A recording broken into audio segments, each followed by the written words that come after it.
Hello guys, இது உங்களோட medical என் பேர் வந்து ராஜேஷ். ஃபஸ்ட்டு இப்போ நம்ம வந்து ஃபிசிக்ஸில் சாப்டர் வைஸ் ஃபார்முலா ரிவிஷன் பார்க்க போகிறோம். நம்ம ஃபஸ்ட்டு பார்க்க போகிற சாப்டர் வந்து எலக்ட்ரிக் ஃபீல்ட் அண்ட் சார்ஜஸ். ஓகேங்களா, வாங்க நம்ம உள்ளே போவோம். ஹலோ கைஸ், நம்ம ஃபஸ்ட்டு பார்க்க போகிற சாப்டர் வந்து எலக்ட்ரோஸ்டாட்டிக்ஸ். எலக்ட்ரோஸ்டாட்டிக்ஸில் கூலும்ஸ்லா பார்க்கும்போது இங்கே ஒரு இது பார்ப்போம். Quantization of charge Q = NE. இதில் என்னங்கிறது வந்து நம்ம இன்டிஜர் என்ன வேல்யூ வேணால் எடுத்துக்கலாம், 1 2 3 4 5 6. இங்கிறது எலக்ட்ரான் சார்ஜ் 1.6 × 10⁻⁻19 கூலம். ஓகேங்களா, இப்போ கூலும்ஸ்லாவோட ஃபார்முலா என்ன? F = KQ1 Q2 / R². இந்த இடத்துல Kங்கிறது 1/4πε0. அது வந்து அதோட வேல்யூ வந்து 9 × 10⁹ Nm²/Coulomb². ε0ங்கிறது பெர்மிட்டிவிட்டி ஆஃப் ஃப்ரீ ஸ்பேஸ். இதோடைய வேல்யூ வந்து 8.85 × 10⁻12 Coulomb²/Nm². R-ங்கிறது relative permittivity of the medium. அந்த மீடியத்துக்கு ஏதாச்சும் ஒரு மீடியத்துக்கு நடுவில் நீங்கள் அதை வச்சுருந்தீங்கன்னா அதுக்குன்னு ஒரு ரிலேட்டிவ் பெர்மிட்டிவிட்டி இருக்கும். இதோட வெக்டர் ஃபார்ம் இதே ஃபார்முலாவை நீங்கள் வெக்டர் ஃபார்முலா எழுதணும்னு பார்த்தீங்கன்னா KQ1 Q2 R2 cap - R1 cap / R2 - R1 ^ 3. ஓகேங்களா, இப்போ அடுத்து இப்போ எலக்ட்ரிக் ஃபீல்டு போய் எலக்ட்ரிக் ஃபீல்டோட ஃபார்முலா என்ன? KQ/R². இந்த ஃபோர்ஸ் பர் யூனிட் சார்ஜ் பார்த்தீங்கன்னா அதுதான் எலக்ட்ரிக் ஃபீல்டு. எலக்ட்ரிக் ஃபீல்டு வந்து எப்படிலாம் போகும் அப்படின்ட்டு பார்த்தீங்கன்னா, பாசிட்டிவ் சார்ஜ் வந்து அவுட்வர்ட் டைரெக்ஷனில் போகும். நெகட்டிவ் சார்ஜ் வந்து எலக்ட்ரிக் ஃபீல்டு இன்வெர்ட் டைரெக்ஷனில் வரும். இப்போ ஒரு டைபோல், தேர்ட் கேஸ் வந்து நீங்கள் டைபோல் எடுத்துக்கிட்டிங்கன்னா பாசிட்டிவ் சார்ஜ் இருந்து நெகட்டிவ் சார்ஜுக்கு போகும். இது ஃபோர்த் கேஸில் ரெண்டும் ஒரே சார்ஜாக இருந்துச்சு, ரெண்டுமே பாசிட்டிவில் ரெண்டுமே நெகட்டிவாக இருந்துச்சுன்னா இந்த இடத்துக்கிட்ட ரிப்பல்சிவ் ஃபோர்ஸ் நடக்கிறதுனால ஸ்ட்ரைட்டாக ஒரு லைனுமே போகாது, எல்லாமே வந்து ஆப்போசிட் டைரெக்ஷனில் போகிறதுக்கு பார்க்கும் ரிப்பல்சிவ் மூலயமா. Electric field due to line charge. இதில் வந்து நம்ம சார்ஜ் வந்து யூனிஃபார்மாக டிஸ்ட்ரிபியூட் ஆகிருந்துச்சுன்னா எப்படி இருக்குன்னு பார்க்க போகிறோம். உங்களுக்கு சிபிஎஸ்சி இதுபடி இன்ஃபைனைட் கேஸ் தான் கொடுத்துருப்பானுங்க, இருந்தாலும் ஃபைனல் கேஸ் படியும் பார்த்துக்கோங்க. ஃபைனல் கேஸோட ஃபார்முலா இப்போ வந்து ஒரு ராடு இருக்குது, இந்த ராடு ஃபுல்லாகவே யூனிஃபார்மாக சார்ஜ் ஆகிருக்கு. இந்த ராடில் யூனிஃபார்மாக சார்ஜ் ஆகிருக்குன்னா இப்போ இந்த இடத்துல ஒரு பாயிண்ட் வித் d டிஸ்டன்ஸில் இருக்கும்போது இதோடைய பெர்பெண்டிகுலராக வந்து எலக்ட்ரிக் ஃபீல்டு எப்படி இருக்கும், பேரலாக எலக்ட்ரிக் ஃபீல்டு எப்படி இருக்கும்னு தான் இப்போ பார்க்க போகிறோம். இப்போ இதோடைய எண்டு பாயிண்ட் நீங்கள் இந்த இடத்துல பாயிண்ட் வச்சுருக்கேன்னா இதோட பெர்பெண்டிகுலராக வர்றது நார்மல். இந்த நார்மலுக்கு இந்த எண்டு வந்து எவ்வளோ ஆங்கிளாக இருக்குது, இதுதான் θ1, இங்கே θ2. ஸோ பெர்பெண்டிகுலரில் என்ன எலக்ட்ரிக் ஃபீல்டு இருக்குன்னு பார்த்தீங்கன்னா இதோட ஃபார்முலா K⁴/d sin θ1 + sin θ2. இது வந்து ஆல் இன் ஒன் கைடில் இருக்கும்.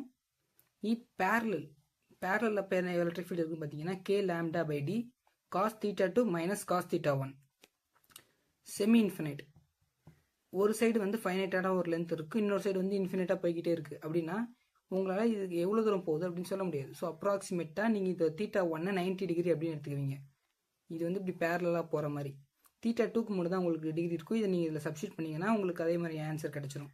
இப்போ வந்து ரெண்டு சைடுமே இன்ஃபினிட்டாக இருக்குது அப்படின்னா θ1மே θ2 ரெண்டுமே சேர்த்து 90 டிகிரி.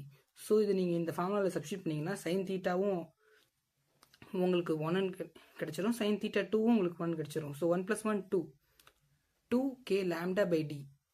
இது இங்கே sin θ2க்கும் sin θ1க்கும் நீங்கள் அந்த 90 டிகிரி சப்ஸ்டியூட் பண்ணிங்கன்னா ரெண்டுமே 0 கிடச்சிரும். 0 × something 0. ஸோ பேரலல் வந்து நம்ம உங்களுக்கு மொத்தமாகவே 0 கிடச்சிரும். Electric field due to charge ring. இப்போ ஒரு ரிங் இருக்குது, இந்த ரிங் ஃபுல்லாகவே சார்ஜாக இருக்குது. அப்புறம்னா இதுக்கு இந்த சைடும் எலக்ட்ரிக் ஃபீல்டு இருக்கும், இதுக்கு இந்த சைடும் எலக்ட்ரிக் ஃபீல்டு இருக்கும்.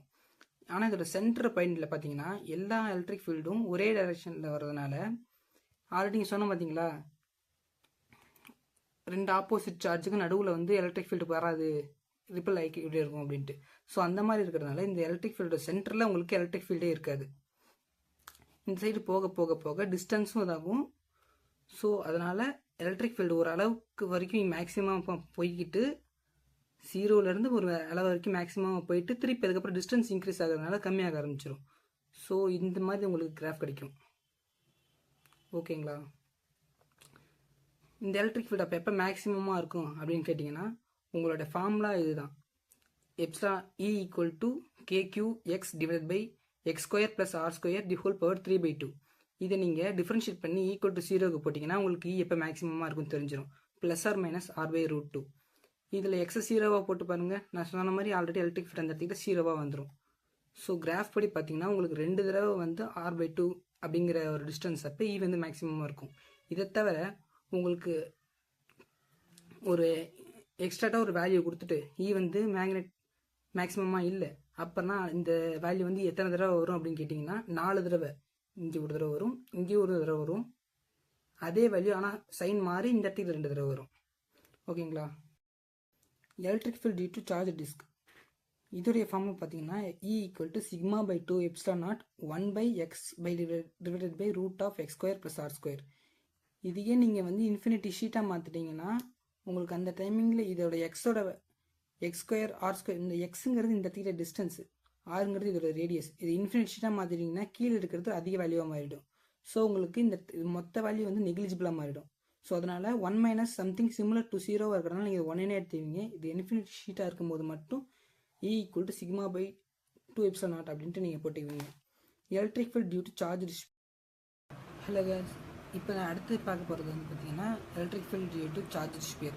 சார்ஜ் ஸ்பியர் வந்து கண்டக்டர் சாலிடாக இருந்துச்சுனாலும் சரி, இல்லை ஹேலோவாக இருந்துச்சுனாலும் சரி, உங்களுடைய ஃபார்முலா வந்து உள்ளார எலக்ட்ரிக் ஃபீல்டு இருக்காது, வெளியில் மட்டும் தான் எலக்ட்ரிக் ஃபீல்டு இருக்கும்.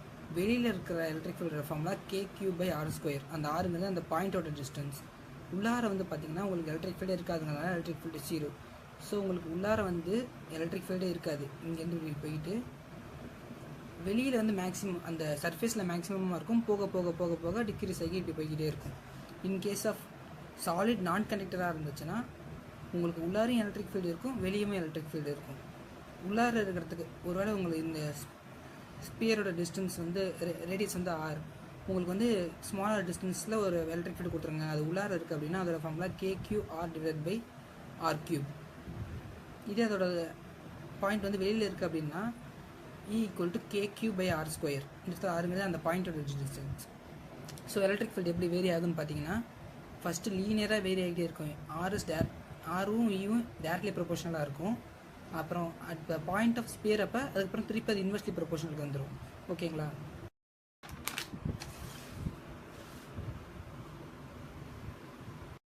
இப்போ எலக்ட்ரிக் ஃபீல்ட் டியூ டு அங்கே யூனிஃபார்ம் பார்த்தோம், இங்கே நான் யூனிஃபார்ம் சார்ஜ் டிஸ்ட்ரிபியூஷன் இருந்துச்சுன்னா எப்படி இருக்கும்? இப்போ வந்து ஒரு ராட் இருக்குது, இதில் வந்து எலக்ட்ரிக் ஃபீல்டு யூனிஃபார்மாக இல்லை, போக போக போக டிஸ்டன்ஸ் இன்க்ரீஸ் ஆகிட்டே இருக்குது. ஸோ அப்படி பார்த்தீங்கன்னா இப்போ இந்த இடத்துல இருந்து பாயிண்ட் பின்னு வச்சிங்களேன், இங்கேருந்து ஒரு நம்ம கிராஸ் செக்ஷன் பண்ணி இந்த இடத்தோட வேல்யூ கண்டுபிடிச்சி இன்டிகிரேஷன் பண்ணோன்னா நம்மளோட மொத்த வேல்யூ கிடச்சிரும். ஸோ இந்த பிலேருந்து இந்த பாயிண்ட்டோட டிஸ்டன்ஸ் வந்து எக்ஸ்னா electric field = integration of A to B. ஏங்கிறது இந்த பாயிண்ட்டு, பிங்கிறது இந்த லாஸ்ட் இந்த பாயிண்ட்டு. இந்த டிஸ்டன்ஸ் வந்து A, இந்த டிஸ்டன்ஸ் வந்து B.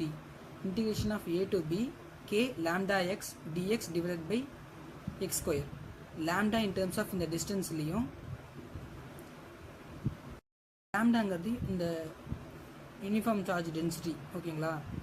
இது வந்து எக்ஸோட டேரக்ஷன் எக்ஸை பொறுத்து அந்த லாம்டாவும் இன்க்ரீஸ் ஆகிட்டு இருக்கும். ஸோ இந்த லாம்டாவோட ஃபங்க்ஷன் வந்து எக்ஸோட வேரியபிள் இருக்கும். அப்படிங்கிறது தான் இங்கே லாம்டா ப்ராக்கெட்டில் வந்து எக்ஸ் கொடுத்துருக்கேன். லாம்டா இன்ட்டு எக்ஸ் கிடையாது, இது lambda in terms of x. ஓகேங்களா?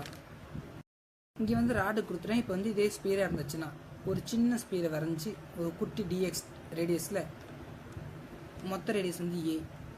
EA = Q inside / r². மொத்தமாக எவ்வளோ சார்ஜ் உள்ளே இருக்கோ /r² தான் எலக்ட்ரிக் ஃபீல்டு உள்ளார.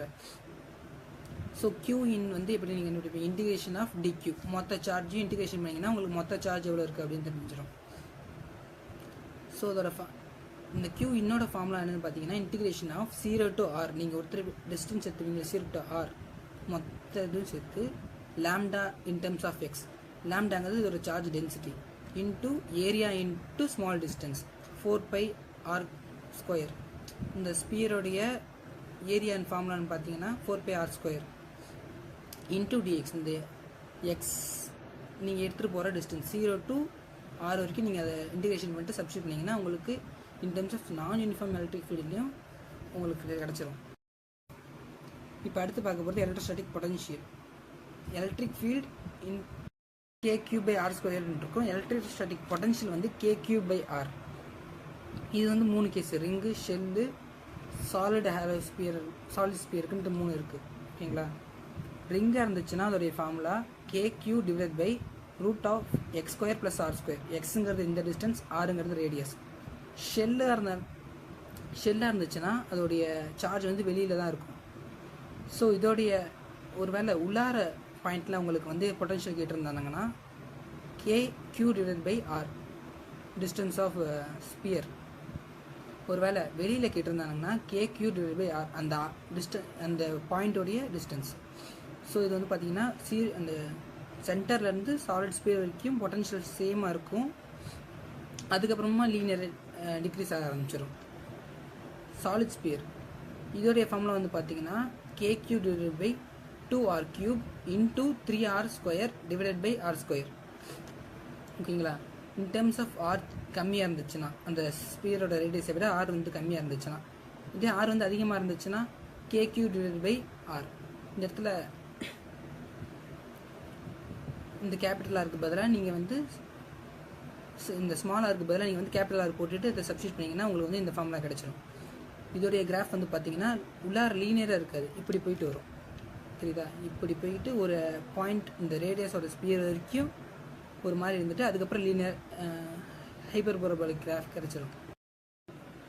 அடுத்து எலக்ட்ரோஸ்டாட்டிக் பொட்டன்ஷியல் எனர்ஜி. 2 சார்ஜ் இருக்குது. இது மூலயமா வந்து எவ்வளோ பொட்டன்ஷியல் எனர்ஜி அப்படி இருக்குன்னு கேட்டிங்கன்னா U = KQ1Q2 divide by R. Potential எனர்ஜியாக நம்ம செல்ஃப் எனர்ஜின்னு சொல்லுவோம். இன் டேர்ம்ஸ் ஆஃப் இது வந்து பாயிண்ட் சார்ஜாக இருக்கிறதுனால நம்ம இந்த ஃபார்முலா போட்டோம். இதே ஹாலோ ஸ்பியராக இருந்துச்சுன்னா இல்லை கண்டக்டிங் ஸ்பியராக இருந்துச்சுன்னா இதோட ஃபார்முலா வந்து U = KQ divide by 2KQ² divide by 2R. இது நான் கண்டக்டராக இருந்துச்சுன்னா இதோட ஃபார்முலா வந்து U = 3/5 KQ² பை R. ஓகேங்களா? Relation between E and V. உங்களுக்கு இப்போ வந்து Vயோட வந்து I டைரக்ஷனில், J டைரக்ஷனில், K டைரக்ஷன்லன்ட்டு ஒரு 3 வேல்யூஸ் கொடுத்துட்டு 3 வந்து வேரி ஆகிட்டே இருக்குது. அந்த மாதிரி டைமில் எலக்ட்ரிக் ஃபீல்ட் கண்டுபிடிச்சு இருந்தாங்கன்னா பார்ஷியல் டிஃபரன்ஷியேஷன் நீங்கள் 3 பண்ணணும். இன் டெர்ம்ஸ் ஆஃப் தனியாக எக்ஸில், ஒயில், செட்டில். இன் டெர்ம்ஸ் ஆஃப் நீங்கள் எக்ஸில் டிஃபரன்ஷியேட் பண்ணும்போது ஒய்யையும் செட்டையும் கான்ஸ்டண்ட்டாக வச்சுக்கணும். ஒயில் டிஃபரன்ஷியேட் பண்ணும்போது எக்ஸையும் செட்டையும் கான்ஸ்டண்ட்டாக வச்சுக்கணும். ஸோ உங்களுக்கு அப்படி இல்லாமல் டெல்டா V கண்டுபிடிக்க சொல்லியிருக்காங்க, உங்களுக்கு ஈயோட வேல்யூ கொடுத்துட்டாங்க அப்படின்னா இன்டிகிரேஷன் ஆஃப் E.dr. ஓகேங்களா? எலக்ட்ரிக் டைபோல்னா என்ன? 2 opposite equal and opposite charges separated by a small distance. Dipole மொமெண்டோட formula Q into separated distance. ஓகேங்களா? இப்போ வந்து எலக்ட்ரிக் ஃபீல்ட் டியூ டு இந்த டைபோலால் எலக்ட்ரிக் ஃபீல்ட் ஃபார்ம் ஆச்சுன்னா அது எப்படி இருக்கும்? ஆக்சியல் கேஸ் இருக்குது, ஈக்விட்டோரியல் கேஸ் இருக்குது. ஆக்சியல் கேஸ் படி பார்த்தீங்கன்னா E = 2pk into R divided by R² minus A² the whole power 2. ஓகேங்களா? ஏங்கிறது இந்த சென்டர்லேருந்து Qக்கு இருக்கிற சார்ஜ் டிஸ்டன்ஸ். ஆறுங்கிறது இந்த சென்டர்லேருந்து நீங்கள் ஒரு பாயிண்ட் வச்சுருப்பீங்க பார்த்தீங்களா, பின்ட்டு அந்த பாயிண்ட்டுக்கு இருக்கிற டிஸ்டன்ஸ். ஒருவேளை இப்போ இந்த R வந்து ஏவை விட ரொம்ப அதிகமாக இருந்துச்சுன்னா E ஆக்சியல் வந்து 2pk டிவைட் பை R3. இதை நம்ம ஷார்ட் டைபோல் அப்படின்னு சொல்லுவோம். இப்போ ஈக்விட்டோரியல் பார்த்தீங்கன்னா E = pk divide by R² plus A² the whole power 3/2. இதுவும் ஷார்ட் டைபோலாக இருந்துச்சுன்னா E equitorial = pk divide by R3. இதோட டைரக்ஷன் பார்த்தீங்கன்னா E ஆக்சியலோட டைரக்ஷனில் இந்த டைபோல் மொமெண்ட்டும் எலக்ட்ரிக் ஃபீல்டும் ஒரே டைரக்ஷனில் இருக்கும். ஆனால் ஈக்விட்டோரியலில் பார்த்தீங்கன்னா டைபோல் மொமெண்ட்டும் எலக்ட்ரிக் ஃபீல்டும் ஆப்போசிட் டைரக்ஷனில் இருக்கும். அதனால இந்த இடத்துக்கிட்ட நீங்கள் ஒரு மைனஸ் மட்டும் போட்டிருக்கணும். ஓகேங்களா? இந்த டைபோலால் இப்போ ஒரு பொட்டன்ஷியல் ஃபார்ம் ஆச்சுன்னா அப்போ அதோட ஃபார்முலா என்ன?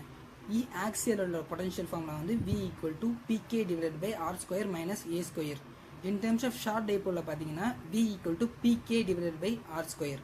இந்த Pங்கிறது 2aq distance between 2 charges and Q. இதுதான் அந்த டைபோல் மொமெண்ட். அது ஈக்விட்டோரியலில் பார்த்தீங்கன்னா உங்களுக்கு பொட்டன்ஷியல் டிஃபரன்ஸ் இருக்கவே இருக்காது. பொட்டன்ஷியல் டிஃபரன்ஸ் வந்து 0. ஓகேவா?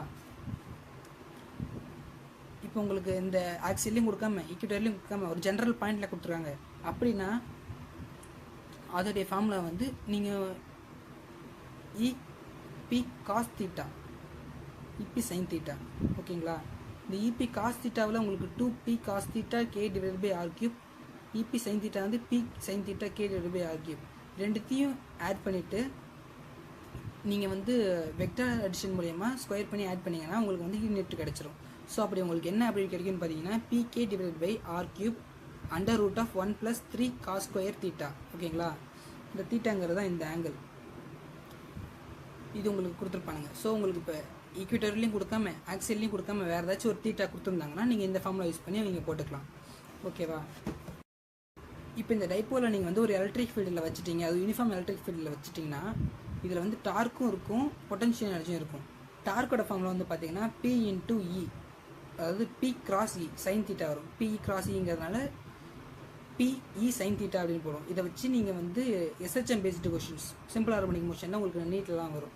பொட்டன்ஷியல் எனர்ஜி வந்து மைனஸ் பி டாட் இ. இந்த இடத்துல டாட் வந்து காஸ் தீட்டாவும் இருக்கும், P cos theta, P E cos theta. Theta வந்து 0வாக இருந்துச்சுன்னா பொட்டன்ஷியல் எனர்ஜி மினிமமாக இருக்கும், ஸ்டேபிளாக இருக்கும்.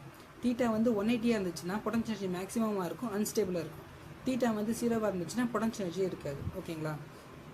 எலக்ட்ரிக் ஃப்ளக்ஸ் காஸ் லா படி பார்த்தீங்கன்னா integration of surface integral of E dot dA is equal to Q inside divided by epsilon. அதாவது உள்ளார ஒரு ஸ்பியர் இருக்குது அப்படின்னா இதுக்கு உள்ளார இருக்கிற சார்ஜஸ் எல்லாத்தையும் தான் நம்ம எடுக்கணும், வெளியில் இருக்கிற சார்ஜ் எதுவுமே எடுக்கக்கூடாது.